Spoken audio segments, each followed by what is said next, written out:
Welcome into Valley News Live at 5, everyone. I'm Courtney Lockie. A small Minnesota community is in mourning tonight.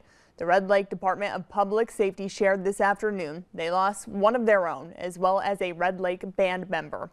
A procession was held for Officer Jesse Branch and Alan Lessier Jr., who died from injuries that they received in a crash. Police and fire responded to that crash on Highway 1 this morning, east of the Red Lake community. Authorities say each man was in a vehicle at the time of the crash. It remains under investigation by the Minnesota Highway Patrol and the FBI.